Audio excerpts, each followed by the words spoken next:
You're the director of the bowl. I mean, what are the qualifications?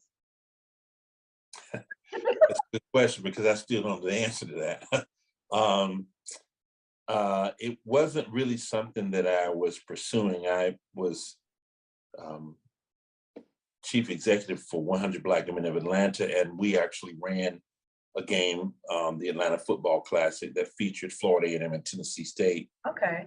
And when ESPN was looking to launch the bowl game in Atlanta,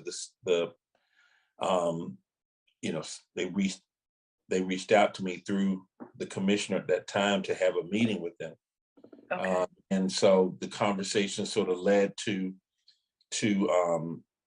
you know, to an offer to join ESPN. And I initially was a little hesitant, but just simply because I was enjoying what I was doing. But I enjoy building things, and I saw this really as a great opportunity to build something institutional for historically Black colleges and universities, HBCUs, Okay. and to put to work at putting us in a space where we aren't as it relates to being with the other bowl games. And although the Celebration Bowl was sort of a legacy of the Heritage Bowl, which was a legacy of the Pelican Bowl, Okay. that it was our desire to make sure we were able to institutionalize this in a way that, you know, 50 years from now, 100 years from now, that that this game would be very, very viable and would certainly be functioning at a level beyond what anyone would imagine today. Absolutely. And so in 2015, that was the first year the Celebration Bowl was correct. Um, Correct. how well, you said ESPN, so who pitched it to ESPN? Did ESPN come to somebody, or someone actually pitched it to them? Well, Dr. Dennis Thomas, who was the commissioner of the MEAC at that time, approached ESPN with the idea to get engaged with the bowl game. It wasn't called the Celebration Bowl at the time; they had no name, because Okay. the Heritage Bowl, which preceded that, had actually gone defunct. I think it was back in 1999, around that time, and so pitched the idea to ESPN, and it actually took 10 years after that for the MEAC chancellors and presidents to vote to approve giving up the automatic qualifier to go to the playoffs and Okay. actually go to the bowl game. So initially, again, it was his idea to pitch it to them. You know, but as I tell people, you know, there's a lot of great ideas out there that are in file cabinets and a lot, some in the trash heap. But because it takes three things to actually put something together. It takes an idea, Mhm. then it takes someone to finance it, then it takes someone to build it. So it's a three-phase. So certainly applaud Dr. Thomas for the idea. And I applaud, you know, ESPN stepping up and saying, hey, we had to finance this. Mhm. And then, you know, we were fortunate that we were able to come in with our team and actually build it. And so that's why we have what we have today. That's awesome. The first time that I actually came to the Celebration Bowl was in 2019, and She Say Sports was just taking off, and I was working with BJ Jones and Charles Bishop. They were showing me the ropes, and I was trying to get on Radio Row. I couldn't get there. Something was going on that they stopped it or whatever, but I was amazed at how it was just like, for us, I had never seen that before. And it was a beautiful thing, and you guys have done an amazing job. Truly.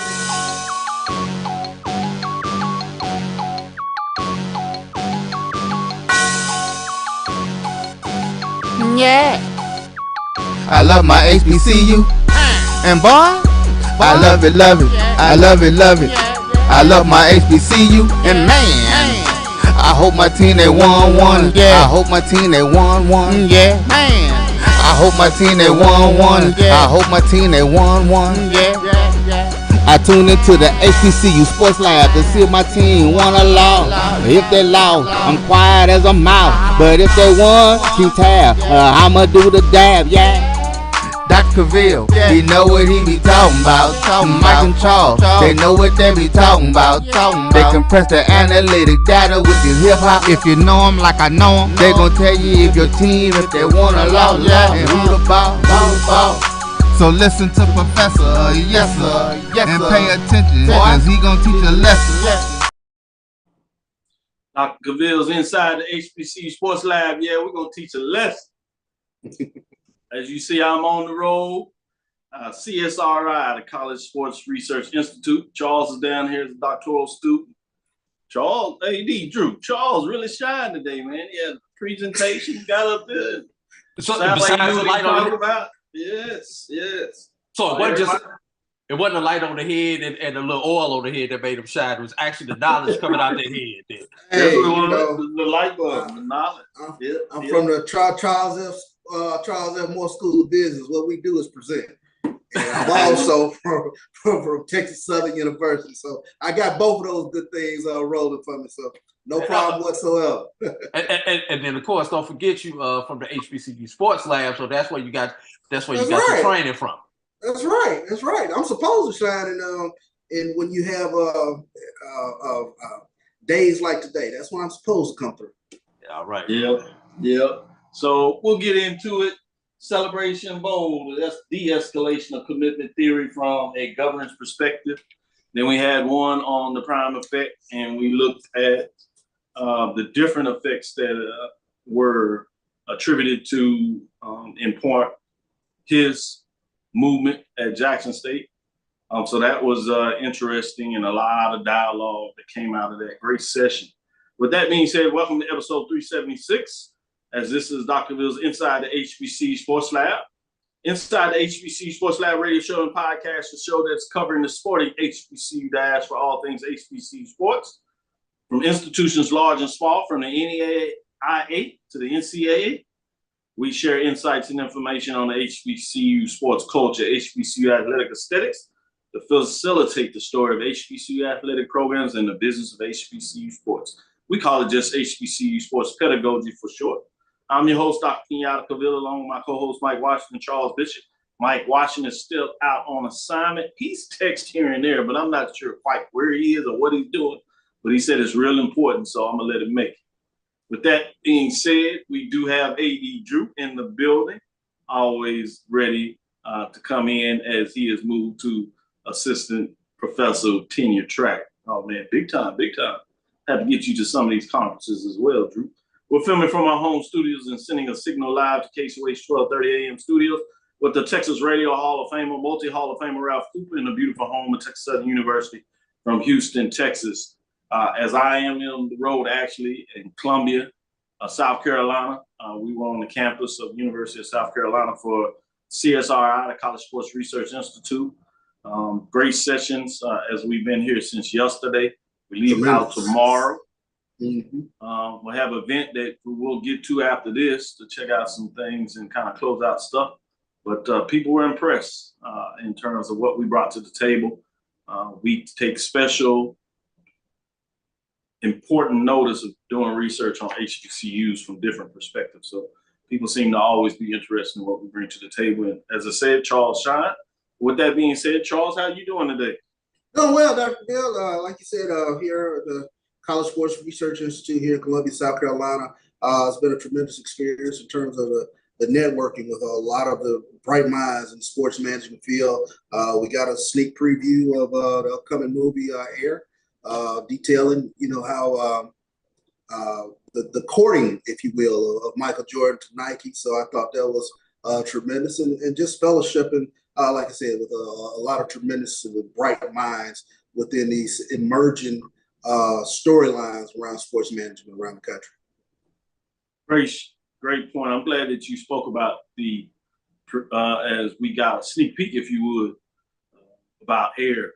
Ended up being pretty dynamic in regard. Viola did her thing, acting as mom, just stood out, and she brought it home like she seems always. Certainly could understand why he wanted her to play the mom, and she played it. I'm sure he's happy about when he gets a chance to see that if he has or not.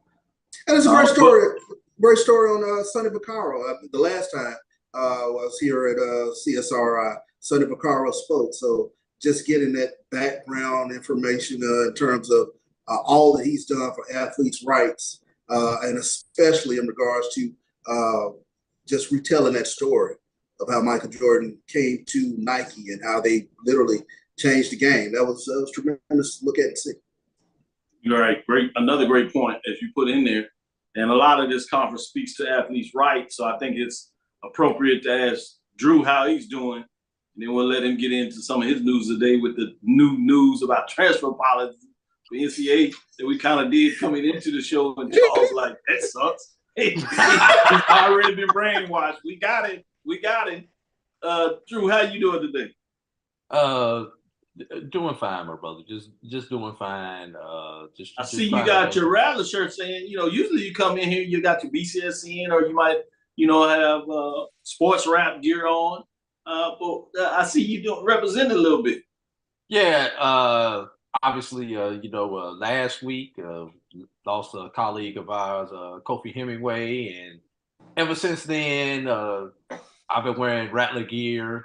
Got a bunch of it in the closet. I don't pull it out all that often because when I come on shows like this or even on our own show, I try to remain neutral as far as HBCU, pro HBCU, not to kind of single out a particular school. But right now, I'm kind of on the orange and green in honor of Kofi, who touched so many of our lives, and there will be a memorial ceremony a week from Saturday in Tallahassee, and I do plan on making that drive back to Tallahassee to pay my respects to the family and to some of those who we touched in orange and green. So I'll be in my orange and green for the next few shows until we get this all settled. Yeah, it's been tough and very appropriate. So I'm glad that you got a chance to speak out that and give some updated information in terms of Kofi.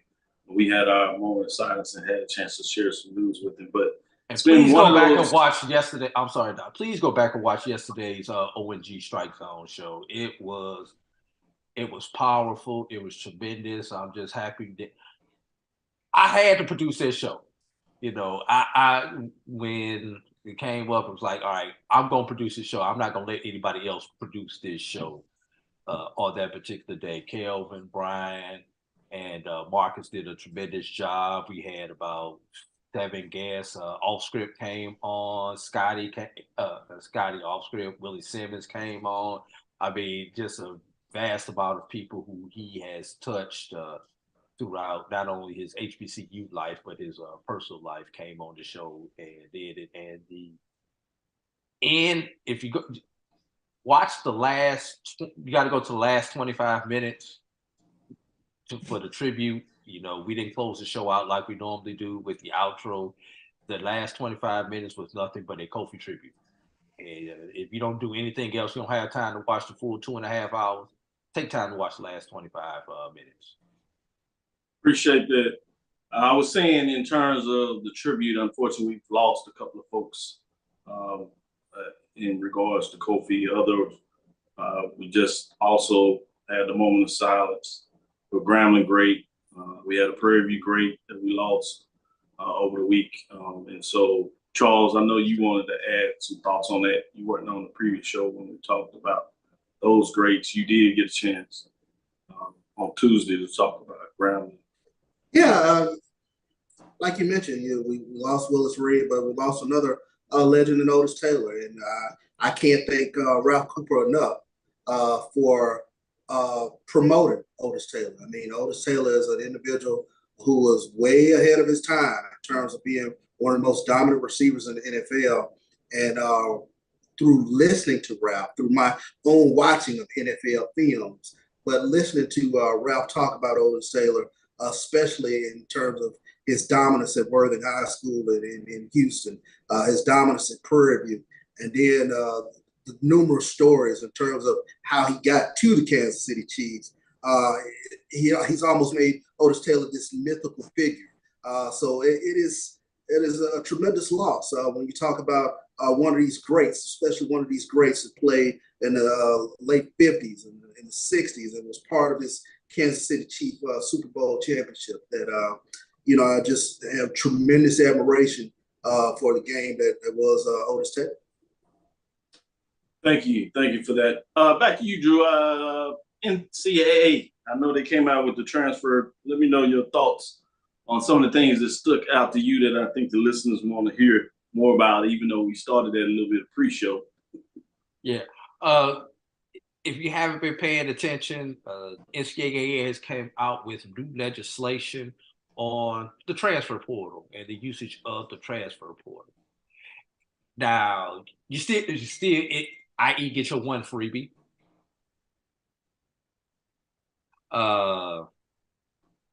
But the second one is the second transfer, which a lot of athletes are using two transfers, is whether the changes are coming. What can you do? How can you transfer the second time? And I was already shaking his head. Go ahead. Name 2 or 3 of them. There actually 2 or 3. There are only 3, Dr. Cavil. Reasons related to student athlete physical or mental health and well-being. I can go for that one. Due to extenuating circumstances outside the student athlete's control, i.e. physical or sexual assault, discrimination based on a protected class, assertions involving diagnosed education impacting disabilities. So basically, if you have an IEP or something along those lines, that they're not able to accommodate you. That's it. That's how you get your second freebie. Yeah, so transferring because you didn't get playing time, or transferring because your coach left after the second time. You get one freebie. That's the reason why I'm trying to transfer, because I ain't getting the playing time that I want. That was a fast and if my coach leave, I still want to leave. So no, free the athlete. I'm gonna ask y'all, Dr. Cavil. Hold on, AD. Hashtag free the athlete. Free the athlete, man. Free the athlete. Started. But Dr. Cavil, academic reason. And this is so disrespectful. The pre-program does not meet expectations. No. Prestige of institution's degree program does not meet expectations. No. Transfer to change major. No. You can't transfer for any of those reasons. Charles, I'm gonna give you the athletic reasons that they say no. Lack of change of participation. No opportunity to play. Reduction in playing time. Change in position or role on the team. Change to athletic scholarship and coaching change. Change to athletic scholarship is the one that gets me though.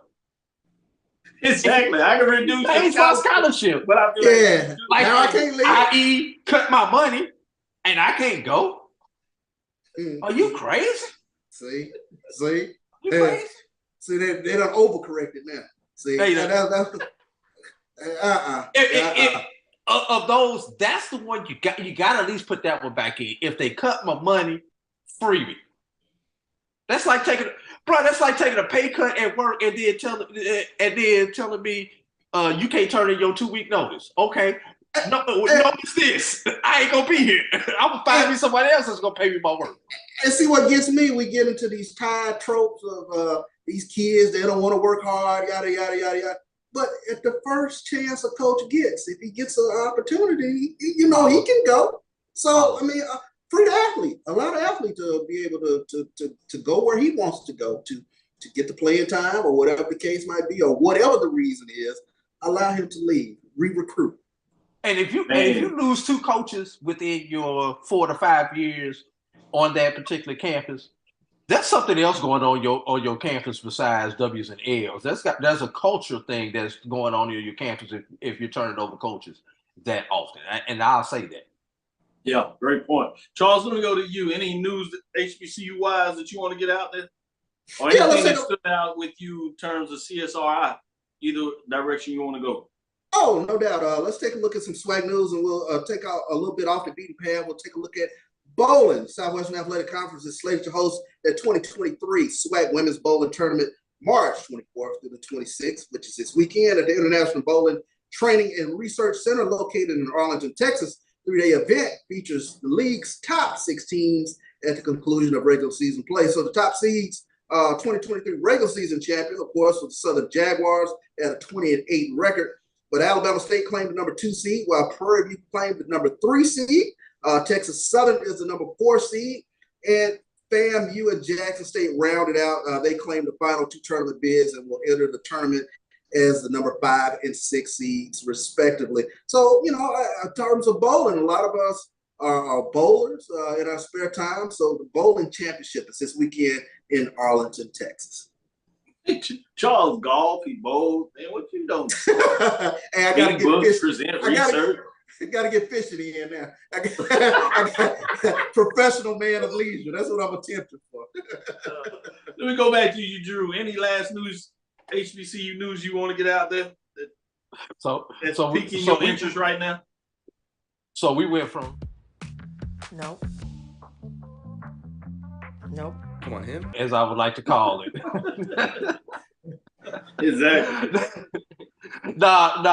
I'm gonna reserve mine because I want to make sure that I leave us with enough time because you just come out with these final HBCU basketball polls on the Division II level. So I want to make sure that I have time to adequately break down these polls and see if your posters were taking notes last week when I gave my lecture.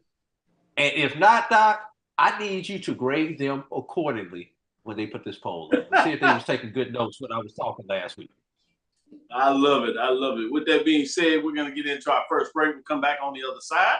Just as Drew said, we have our final mid-major top 5 rankings. We'll start with the women. We'll give you some of the men as well later on in the show. But we'll come back on the other side and see what these 2 gentlemen think about the final. This is the final. Top 5, Dr. Cavill's Inside the HBCU Sports Lab, women's and men mid-major rankings. We'll start with the women's. We'll be right back after this first break. Nope. Come on, him. Ooh, I like him.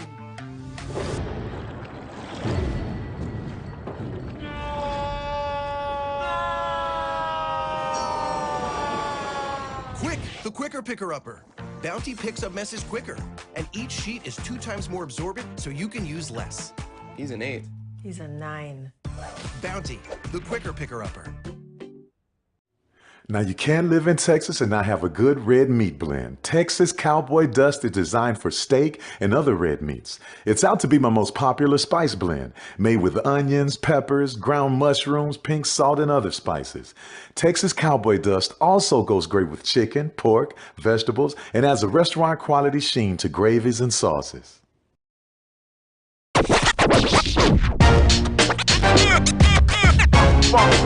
It's like a loop machine. All around town, people trying to get down. Vanilla smoked sea salt seasoning is for seafood. The tarragon and fennel bring out the natural sweetness in seafood. I also use it in rice dishes, on yams, asparagus, blueberry pancakes, and believe it or not, chocolate chip cookies. Vanilla smoked sea salt adds a salty and savory component to sweet dishes that create a symphony for the tongue. When you're looking for the latest information on Southern University sports, the Southwestern Athletic Conference, and HBCU athletics, there's only one place to go. Tune in to the Carlos Brown Show, exclusively on the Black College Sports Network. From novice to aficionado, find yourself here. High quality cigars plus personal customer service. Slow Burn is Waco's only mobile cigar lounge, featuring a meticulous, curated collection of premium cigars. Visit our website, www.slowburnwaco.com. That's www.slowburnwaco.com. Press the analytic data with your hip hop. If you know them like I know them, they gon' tell you if your team, if they wanna loud, and who the ball. So listen to Professor, yes sir, and pay attention, cause he gon' teach a lesson. This is Dr. Cavil inside the HBCU Sports Lab, where we're here with the professors, Drew, Professor Bishop. We're going to get into the mid-major women's top 5, get into it. Before we do that, I do want to give a shout out to the lab listeners in here, giving us some love. Sarah Beverly, Chuck Hunt, Silas, Edward McMorris, Mary Allen is in the building, Theron Waters, G. Boom Holly, Jerome Jeep Sutton, Ricky Burton, Carl Edmond, Lawrence D. White. Shout out for all the love. Appreciate the love. With that being said, let's get into the mid-major top 5 rankings. We'll start with those teams dropping out this week. We don't have any team dropping out. Things pretty much stayed the same last week. We'll get into some of those receiving votes in this final week, which was West Virginia State Yellow Jackets, finishing up the season at 22-7, 17-5 in terms of the conference race. Fayetteville State, the Broncos are behind the Yellow Jackets, sitting at 18-7, 14-2 as they finish the conference race out of the CIAA. And then we have another CIAA program that got into the level of receiving votes, which was Lincoln Lions, sitting at 19-9, 12-4. I know, according to Drew, we need to have Miles in there, and they were on that bottom line in terms of receiving votes. I just didn't put up the point level there, but they would be sitting in that 4th position, or what we would say basically in 9th slot if we did 10 of the top 10s, but they are in that receiving votes. Let's get into top 5 and see what is looking like as we count down to see who finishes on top in the final week ranking. This was week 11 in terms of what we did the work. At number 5, Elizabeth City State out of the CIAA closed out the season at 19-11, 14-2, 16 points, and they remain at number 5 if they close out the end of the season race there. At number 4, you have Philander Smith Panthers, 23-7, 17-5. They found a way to stay in the top 4. After all the great dialogue y'all had last week, you could not convince the folks to change around.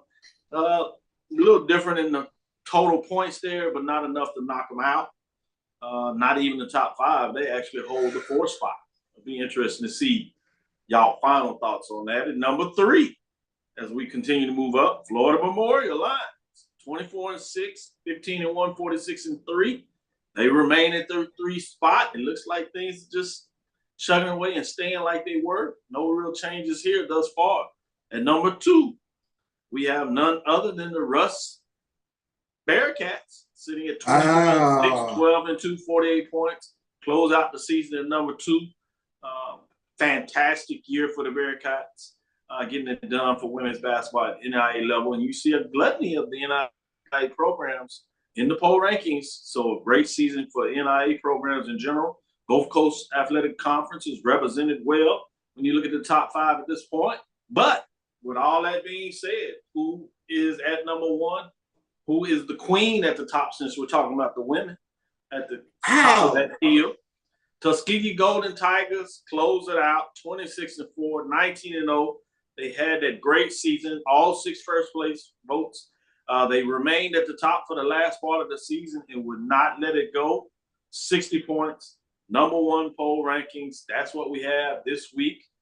Charles, what do you say about the poll rankings in the final week? That means that Tuskegee Golden Tigers earned Dr. Cavil's 2023 HBCU Mid-Major Division Women's Championship in terms of what we do with our poll rankings. Yeah, first and foremost, congratulations to Tuskegee. AD, you and I got an opportunity to sit down and watch them with a tremendous basketball team. I really just enjoyed that rivalry with Tuskegee and Miles. I can't say enough about that, but a well-coached basketball team, rebound, score, defend, 19-0. Their record speaks for themselves. But the thing that jumps out for me is just banner year for the NAIA, for the NAIA programs. That really sticks out with them really representing in the top 5. What jumped out for me is just there was no CIAA team except for Elizabeth City. That would be in the only one there in the top 5. So kudos to the NAIA teams. They really, really played some tremendous basketball this past season. Before we get into that, Drew, I want to ask you that before you get into your take of the top five. Charles kind of put something out there in terms of CIAA, SIAC. What are your thoughts, even though they get in the top five, if you start looking at those receiving votes, would you say that the CIAA on the women's side, I think it's convincingly on the men's side, people thought the CIAA was a little top heavy in terms of in the depth they had, those quality teams, versus the SIAC, top team, you could probably go head to head, but maybe a little different on the women's side. Would you say that CIAA, SIAC was on par with each other in terms of the depth from the women's side? As Charles alludes, maybe he would like to see CIAA represented a little higher, or do you say no, it's appropriate? SIAC did what was necessary? And I'm gonna try to take my SIAC bias out of this. But if you look back over, say, the last 3 years or so, Charles, you look at those Benedict teams from like 2020 when Ayana Bay was on those. You look at Savannah State last year. You look at Tuskegee this year, and when you go back and look at it, these were not. Those three teams particularly are not one-hit wonders. All three of these years that I mentioned, all three of those teams were good. It was just somebody had to win, somebody had to lose each of those particular years. But those particular schools are building a program, and Miles now is an up-and-coming program there in the SIAC. When you go back and look over it, Lincoln has been a tremendous team in the CIAA over the last 3 years. What happened Go ahead. What happened to my perennial team, the Virginia Union? Where are they at? Yeah, on the women's, on the women's side, that's the question. That's the question, Charles. I mean, you've had Lincoln, you've had Fayetteville, but other than that, you've had teams like in Elizabeth City who catch lightning in a bottle in a particular year and get into the mix. That's what you've had in the CIAA. So while the SIAC has had a core 3 or 4 teams that have been good over the past 3, 4, 5 years, the CIAA has had one or two perennial powers, and then somebody catches lightning in a bottle. So I hope that kind of answers your question, Charles. Right now, I would say if you had to go conference versus conference, you would have to give a slight edge to the SIAC right now, today in 2023. Now, we'll see how that works in 2024.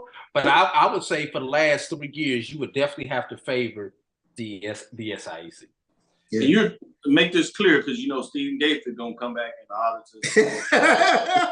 audit. We're talking about the women's side, not the men. Talk about the women. We'll on the women's side. Later and maybe have a different dialogue there. But I wanted to make sure we were specifically letting folks know we're reference to women. And I'm with you. With that being said, Drew, what are your thoughts on the top 5? Honestly, Doc, I really was trying to find some way to pick apart this particular poll, and there's really nothing there because when you look at the top 5, your top 5 teams, the top 3 teams were all conference champions. You can't argue with that. You can't even argue the order of it. You might be able to make a slight argument Florida Memorial over Russ in the marathon, but for the sprint, Russ had a better sprint than Florida Memorial. And if you go with your recency bias, it's going to put Russ over Florida Memorial just because of that. For Landon Smith, Elizabeth City, you got a conference runner-up over a conference champion. But if you take the marathon portion of it, Philander Smith had a better overall season. They just ran into this gauntlet called the Russ College Bearcats. Exactly. Elizabeth City caught lightning in a bottle and still didn't get to 20 wins. So I can't argue with that one either. You had West Virginia State who made it to the tournament, but and also all 6 of those teams that I've mentioned made it to their respective national tournaments. When you add West Virginia State in, who's your top team in the receiving votes, so you can't argue with it there. Fayetteville, regular season champion, one of those things we were just talking about. Lincoln, PA, that other perennial power that we was talking about, right there in the poll. You know, my only beef, Dr. Cavil. Yep. That team in Fairfield, Alabama, should be represented on here. That's the only beef that I have with this poll. I have no beef with the order or anything else, Doc. I think I will update that, and just so the records will reflect that final poll, I will add Miles in there. They did have the points; they were there. I just did not put them on the paper, and I think you make a convincing point. You must be in there with Charles this week. We got to it's all right. You get a little bit of the bug in terms of how you do your analysis. I like that. Ooh, this is gonna be fun with Tuskegee and Miles coming up for the next couple of years. Let's see how they can sustain this. This is fun. Which sport we talking about though, Charles? I know exactly. They're at the top. They're at the top of multiple sports. Exactly. That is pretty good. Well, let's get into our second break. We'll be back on the other side, and we'll come talk a little bit about the men's top 5 and see if we have everybody on the same page. Great points made by both Professor Bishop, Professor Drew. Stick with us. We'll be right back after our second break. We'll come back on the other side, give you the men's mid-major final poll ranking. The Cavil Group is a Florida-based marketing and training consulting firm. We help businesses communicate to their target audience and engage them in conversation. We also help to expand their audiences, which will ultimately result in growth for those organizations. In addition to being a certified constant contact specialist, my colleagues and I are also certified in John Maxwell Leadership Principles. We use these proven principles to conduct workshops, training, and private coaching sessions for individuals and companies looking to take things to the next level. Contact us to schedule a free consultation. Issues today, don't delay, call Cavil. Since 2002, Empowerment Resources, Inc., a nonprofit organization, has empowered more than 1,500 youth and adults in Duval and surrounding counties through its programs Journey into Womanhood, Girls Mentoring, Life Skills for Teens, and Parenting Education Coaching. To get involved with programs, volunteer, or donate, visit www.empowermentresourcesinc.org. Follow us on social media, facebook.com/empowerment.resources and instagram.com/empowermentjax. It's never too early to plant the seed, to share the tradition, and instill a sense of pride in your HBCU with your little ones. HBCU Pride and Joy Children's Boutique helps you share your school spirit with a wide selection of adorable kids apparel and accessories officially licensed from your favorite HBCU. Visit hbcupridejoy.com and follow us on all social media at HBCU Pride Joy on Facebook and Twitter. From novice to aficionado. Compress the analytic data with your hip hop. If you know them like I know them, they gon' tell you if your team, if they wanna loud, and who the ball. So listen to Professor, yes sir, and pay attention, cause he gon' teach a lesson. This is Dr. Bill inside HBC Sports Live with the professors. Let's get into the mid-major division for the men. Again, this week, nobody dropped out, so everything stood the test of time. We'll see if there were any changes. A lot more teams receiving votes on the men's side. Miles Golden Bears, 23-7, 15-5. Philander Smith Panthers, solid season with the men, 22-7. Tuskegee Golden Tigers, 20-9 in terms of their overall record. Claflin Panthers, 19-6. West Virginia State Yellow Jackets are 20-8. Think about that, man. You have literally 4 of the 5 receiving votes that had 20 wins. So it'd be interesting to see what it looks like in terms of the top 5 programs to get in there. You got to put up some wins to get in these top 5. That's one thing I like about it when you shrink it down. It gets interesting, it gets nice. With that being said, we had some mean dialogue on this week. This week we have Xavier Gold Rush, 23-9, 14-6, 42 points. Finished 5 in terms of being in the top 5. Coming out of the Red River Athletic Conference. And I am laughing at you, Charles, not with you. 23-9, 14-6. Get into the NIA, win the tournament game. How they get it done. At number 4, Winston-Salem State, 20-9, 9-7, 56 points. Previous ranked 4. Winston-Salem State Rams are in the top 5 rankings and ended at number 4. Remember, they won the tournament to the CIAA, got into the NCAA Division II, lost their first game there. Bringing us to number 3, Virginia Union Panthers, 24-8, 12-4, lost in the semifinals to that Winston-Salem State Rams team, but they get the bid because of their overall play, and they actually win a game. One of the few teams that won a couple of games in their tournament at the Division II level specifically. Virginia Union Panthers do it as a HBCU, 24-8, 12-4 coming out of CIAA, 57 points. So you see 2 CIAA teams in there.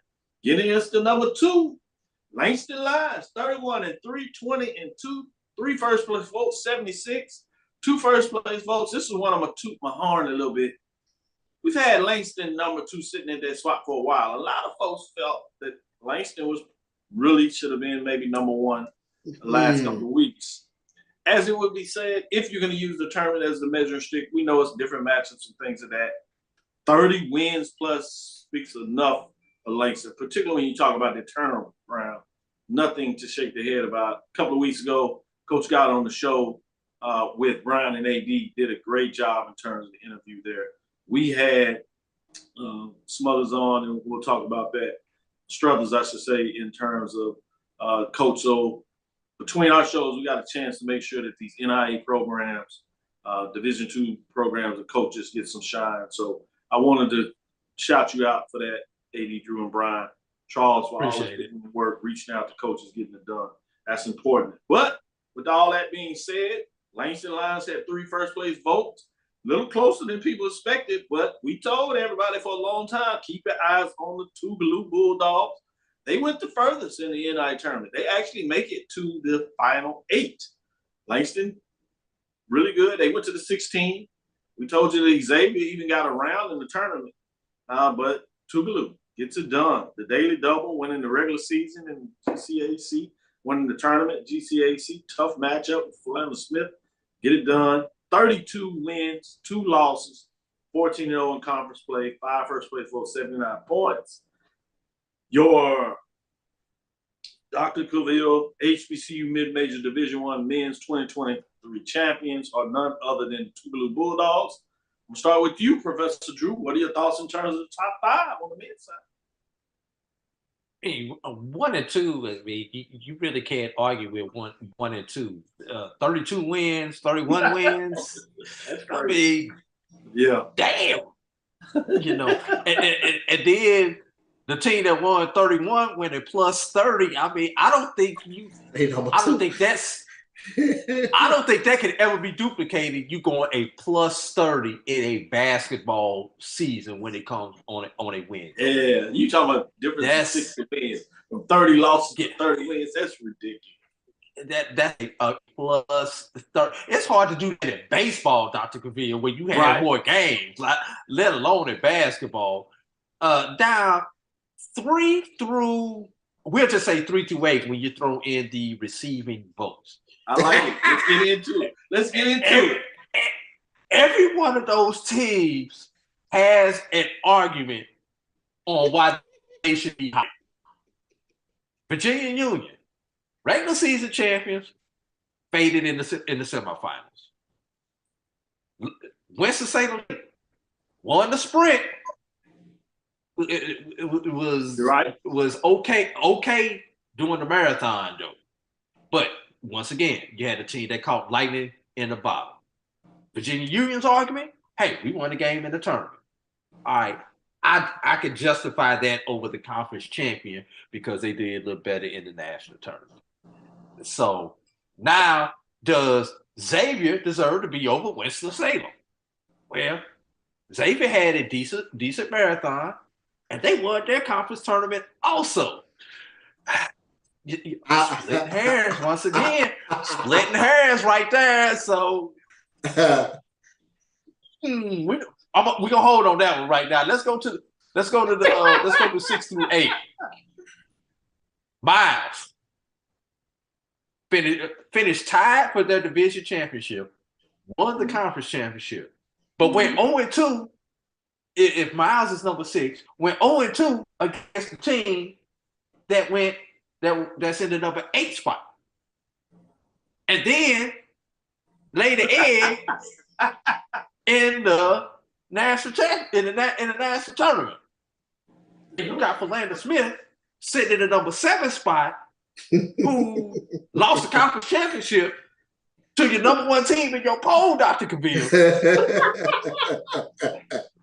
All these teams have an argument over, I should be higher than this team, this team should be behind me. I mean, honestly, we splitting hairs.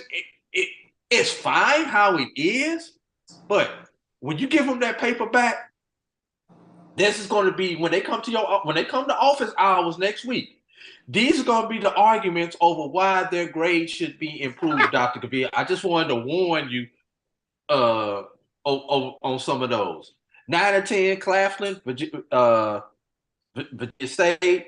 Claflin, who wound up 2nd in the CIAA, that would be the CIAA South. West Virginia State, who was like 3rd or 4th in the Mountain East Conference, which, according to them, is a tougher conference than the CIAA. And I like the way you last put thing that. That's pretty good. Last thing before I turn it over to Charles, you don't even have the South Division champion anywhere on here in Fayetteville State, Dr. Cavil. I guess you just ran out of lines on the graphic. We're going to just leave right there. Go ahead, Charles. Well, you know what, AD? I'm with you because my Fulcrum team was Xavier. I didn't know where they were going to show up somewhere. And then I was like, do they need to be over Winston-Salem State? And then I started thinking about, wow, does Xavier need to be in front of Miles? So I was trying to figure it out. And then I'm taking a look. I'm like, wow, where's the SIAC? SIAC is not nowhere in the top 5. Okay. So the same way I looked at the CIAA with the women, I'm like, SIAC, they play some tough ball over there, but nobody in the top 5. It is what it is. Let me start here. Let me start by saying congratulations, Coach Eric Struthers, to get his opportunity. And 32 wins, that's a strong season. The pride of North Jackson, Tougaloo College. Shout out to all my friends from Tougaloo College. 30% of the attorneys in Mississippi probably come from Tougaloo College. So I definitely understand. Shout out to the Tougaloo Bulldogs. Tremendous season. So happy for Eric Struthers in terms of what he's done with that program and the run that they had in the postseason. I can't say enough about that, but you touched on it, AD. I mean, you talk about 32 wins, 31 teams. I can't speak enough about the NAIA teams. They really have showed themselves this season.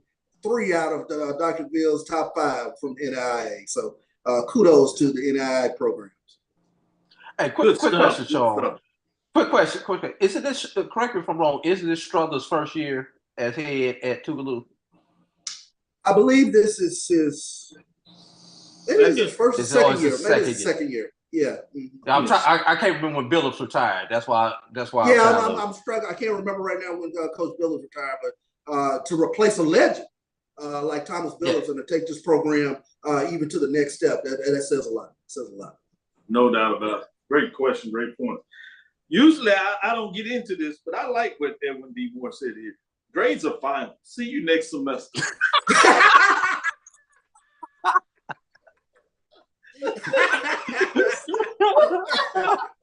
Oh, man. Well, somebody trying to get to that summer break already. Yeah, somebody trying to got a summer vacation. They going in the villas of the Caribbean somewhere. Oh, St. Croix. Hey, Dr. Cavil, do we have a grievance committee? Not according to with D. Moore, but Yeah, usually we do have a grievance committee, but it wouldn't even say, "Hey, y'all can grieve back in the fall." And how many people need to forget this policy? Exactly. Before we get into it and get to our next segment, is the MEAC considering the Virginia State University Conference? Don't sleep on them in football this season. Henry Frazier is the former Purview A&M SWAC championship coach, leads them now, and he's loaded this spring on signing day. Also, the MEAC should also consider Albany State University. I like those two names that you put out there in terms of that. What was Obviously, the first one? I didn't catch the first one. Folks are going to be like, hold on, leave us alone. We're good down here in that. But if you would see some expansion, the fact that you get into Georgia, which is something, you know, I've always said that both conferences need to consider. You know, Savannah State obviously was that bridge for a short while in the MEAC between FAMU, Bethune-Cookman, and South Carolina State.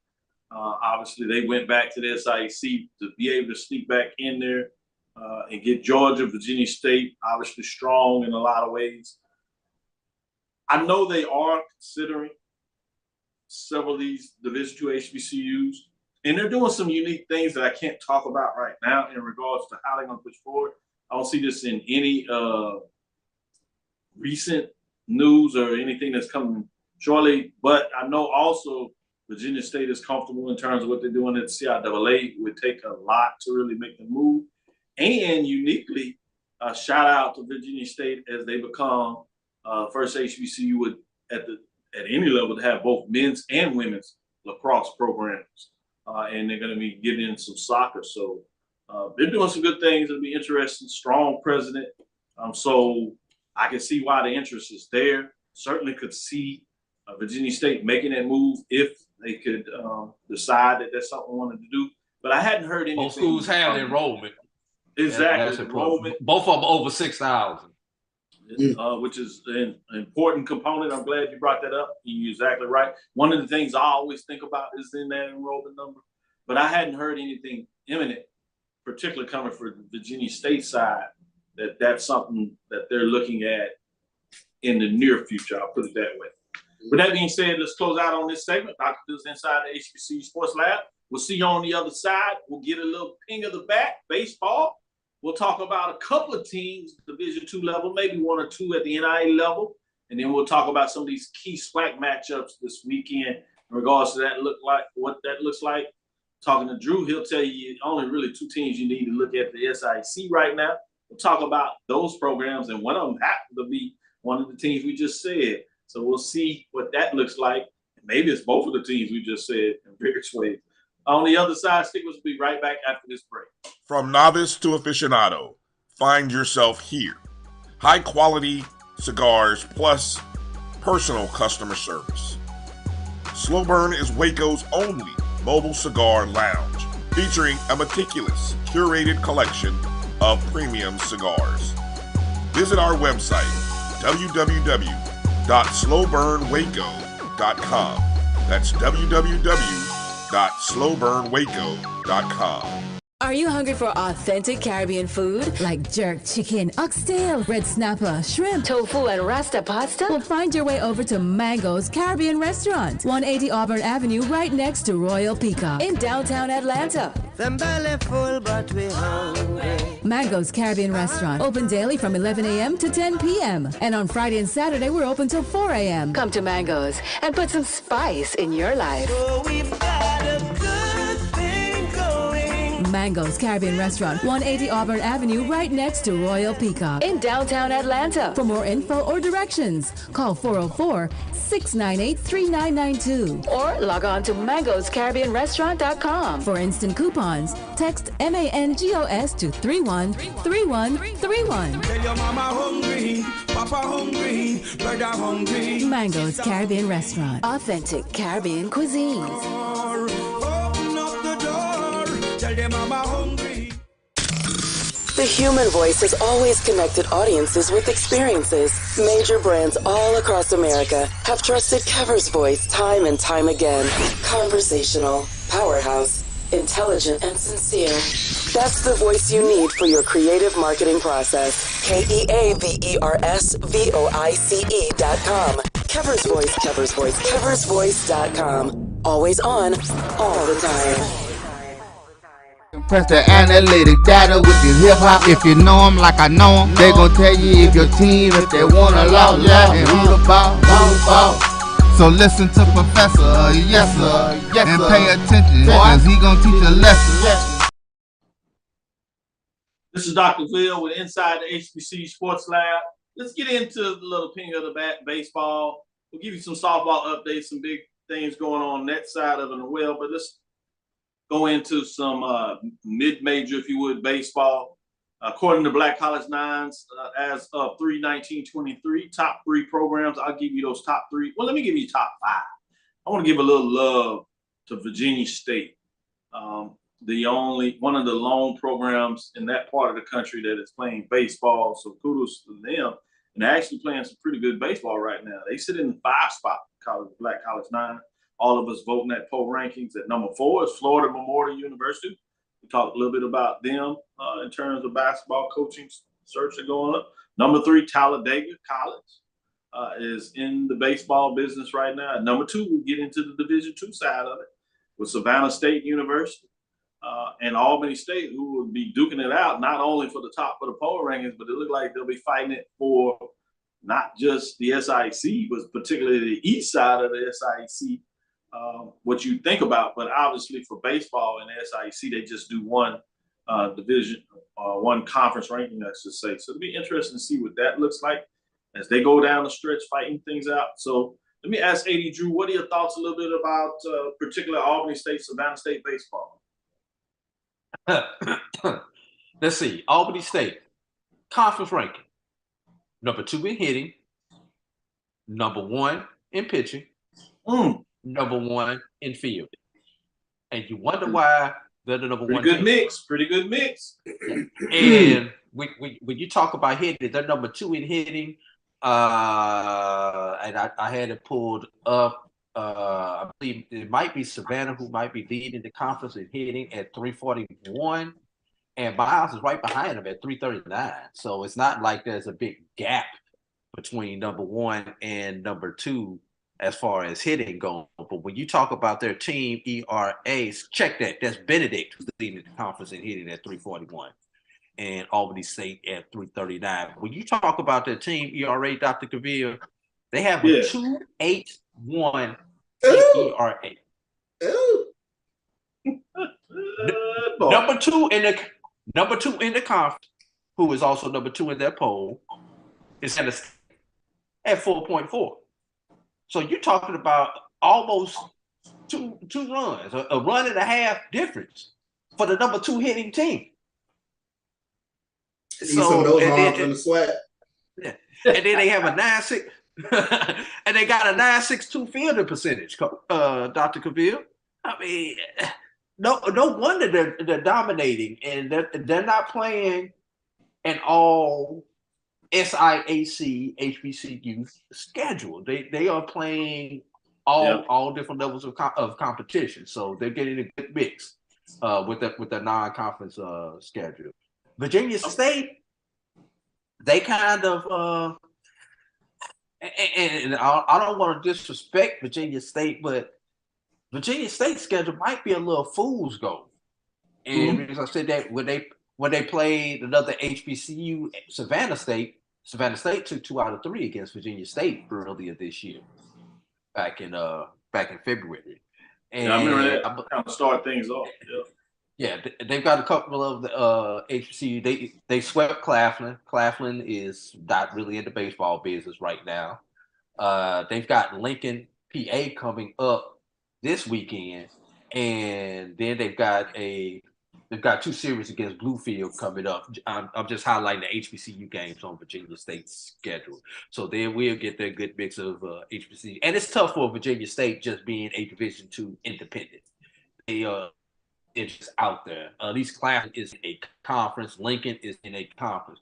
Bluefield State and Virginia State are true independents. Bluefield State's an independent now going to the CIAA, but Virginia State is just independent in baseball. They play whoever, whenever. They'll play D1 D1, D2, NAIA, NCCAA. You know, they'll play a YMCA team if they need to get a game in. Who knows?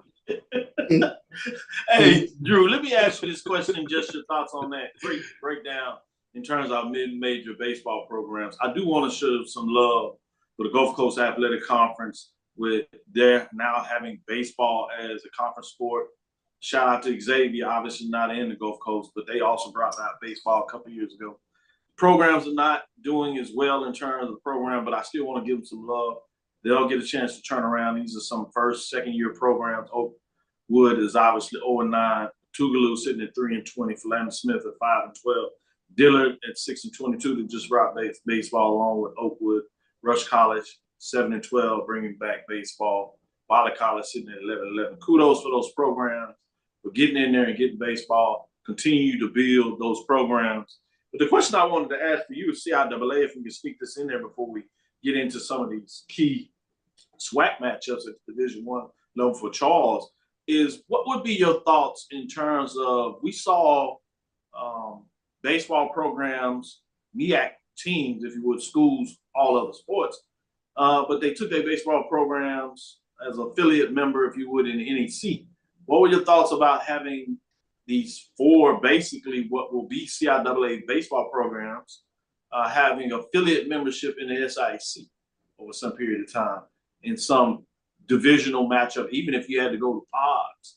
What would be your thoughts in terms of that? Is that something that you can see possibly happen in the SIAC at some point? I could see with Bluefield State, who's going to the CIAA because of geography, being in there. Clafton, who's a former member of the SIAC, being in there. But as far as Lincoln and Virginia State, those would be prohibitive, just based upon geography. You know, Claflin would have some teams that are within, Claflin and Bluefield would have teams within their geography. You've got the South Carolina teams and the Atlanta teams, and even a Savannah State, who are within a 4-hour circle of both of those teams. So I can see those two coming in, but then the question becomes, how does the SIAC split up everything as far as games? So right now, everybody plays everybody in the SIAC. They actually get in 33 conference games.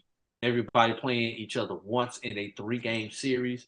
So either you have to do some 2-game series if you want everybody to play each other, or you have to go back into the divisions, which I know the coaches voted to get away from divisions in the SIAC. I think this is the second year they've gone divisionless. That way they could just take the best 8 teams to the tournament, win or lose, which I think is a very good thing. Just before I jump off the SIAC, just a couple key matchups in the SIAC this weekend. Oh shoot, I'm on the wrong gear. Go ahead to the SWAC, and then I'll come back to the SIAC. No problem. Let me get with some of these as you get that kind of update, and before we close out, we'll see if we have time to get that in there. I did want to go to Charles with some of the SWAC matchups. What stands out to you? What are you going to be looking at this weekend? Before you do that, let me tease out some of these. You have Hofstra at North Carolina A&T, just to provide that information in terms of those independents, if you would. Our 4 programs we just talked about that were formerly MEAC that are playing as independents in the NEC would be Fairleigh Dickinson at Coppin State. Delaware State is on the road at Wagner. Maryland Eastern Shore is on the road at Sacred Heart, and Norfolk State is on the road at Central Connecticut. With that being said, the SWAC matchups. FAMU is at the top after week 1, 3-0 sweep.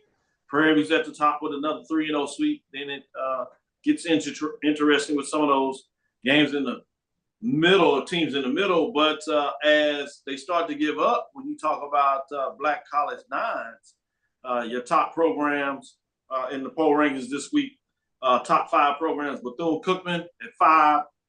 Number 4 is Alabama State. Number 3 is Texas Southern. At number 2, North Carolina A&T. And number 1 is Jackson State. They remain number 1. This is as 319 now, 319. number one, even though they lost 2 out of 3 to Alabama A&M. Interesting to see what people thought about that. What are your thoughts in terms of some baseball this weekend? Key matchups, everybody can wrap their head around. What do you has your interest, Charles? Well, key matchups is 1A and 1B to me. Alabama State goes to Jackson this weekend. Like you mentioned, Jackson State is still being the number 1 team in the Black College Nines. That's going to be a Donnybrook of a weekend series with Alabama State and Jackson State. 1B. What kind of series? Donnybrook series. Yeah. I love these type series. 1B for me though. Alabama A&M going to Tallahassee to take on Florida A&M. With Alabama A&M taking 2 of 3 from Jackson State, it opened my eyes to Alabama A&M. They go to Tallahassee this weekend. And get this, Dr. Cavil, they lead the league already in stolen bases. They have swiped 87 bags already on the season. 87 out of 109. That ain't bad at all. They do not believe in standing still, do they? No, that's an old Michael Robinson ball. You get on base and you're gone. Texas Southern, man, I tell you what, fun baseball. We talk about Texas Southern, and then Southern come to Houston this weekend. Southern's hadn't had the best start, if you will, when you're talking about a perennial championship program. So this will be a very interesting weekend to see if Southern kind of gets off the mat a little bit in terms of their pitching, especially to see what they can do in Houston this weekend with Texas Southern. You're getting these midweek baseball games, so you're seeing a lot of baseball programs with some winning records, solid records, some big D1 wins. Texas Southern usually gets off a little slow, and you don't want to play them late as they get a hot. Right now, good baseball, pretty hot. Got some solid D1 wins, obviously mixing in as they traditionally with the NI programs that really has a record in good position. So that's going to be fascinating. Before we close here, Drew, I did want to get some of those. Oh, go ahead, Charles, before I go to Drew to get some of these key matchups this week. Well, just an addendum. You mentioned Prairie View started out 3-0 in conference play. I look for them to kind of carry that on this weekend. They got a great opportunity for a sweep against Arkansas Pine Bluff. So looking forward to Prairie View potentially going 6-0 in conference play thus far. Yeah, you need to add these matchups up, add it up. You know, last year they got off to the big league and couldn't quite hold on. So you really want not to let one of these games fall when you have a team that may be struggling a little bit. You can put some room and space out before you play some of your strong competition in your division. So great points you make there. Drew, what are your thoughts in terms of some of the key matchups in the SIAC this week? Just 3 key matchups to keep your eye on. Albany State, Benedict play each other in the 3-game series this weekend. Kentucky State, Spring Hill, which should be a good one. That's a 3-game series. Albany State travels to Benedict. Want to make sure I get that right.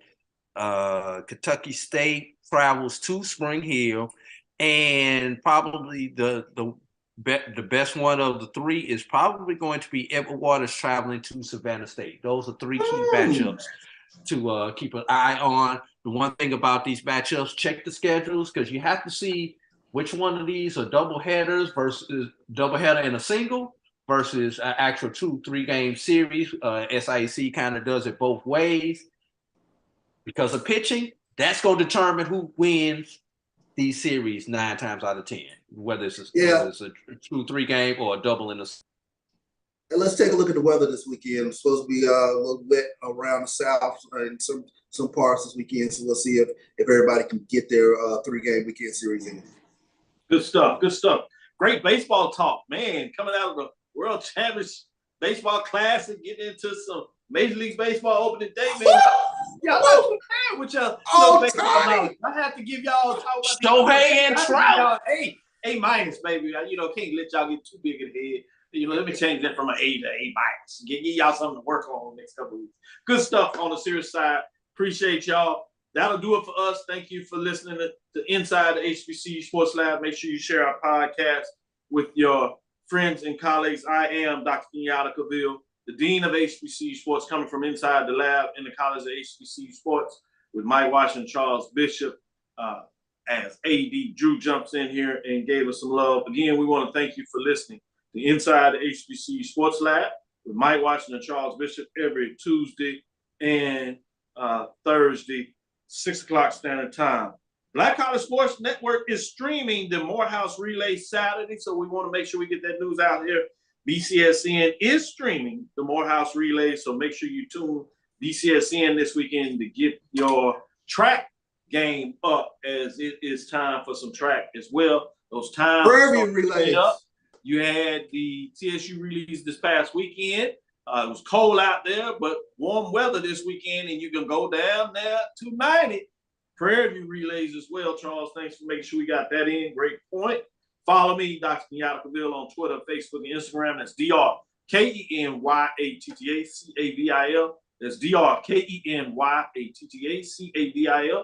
Inside the HBCU Sports Lab 1 on Twitter, Facebook, and YouTube is Inside the HBCU Sports Lab. Make sure you tune in Brian and AD on Sunday as they have their monologue and give you great content, and they'll give you some updates on some of these baseball and sneak in some softball. They have their ranking out there too. We'll give them some love next Tuesday as they get it in there, as we did a little bit of a week as well. Obviously, theirs is not just a voting poll, it's actually done by the computer, so it gives you a different perspective of how you can look at the poll, and I always like that and appreciate about what they do in terms of that. With that being said, safe travels to Charles. Myself will be heading out of here tomorrow.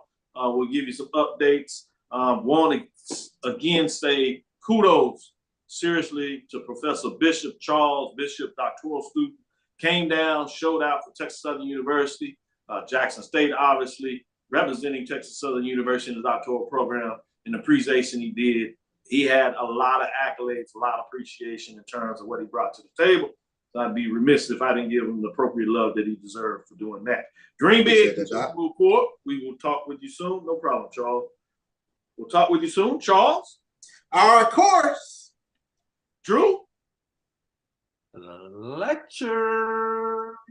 Dismiss.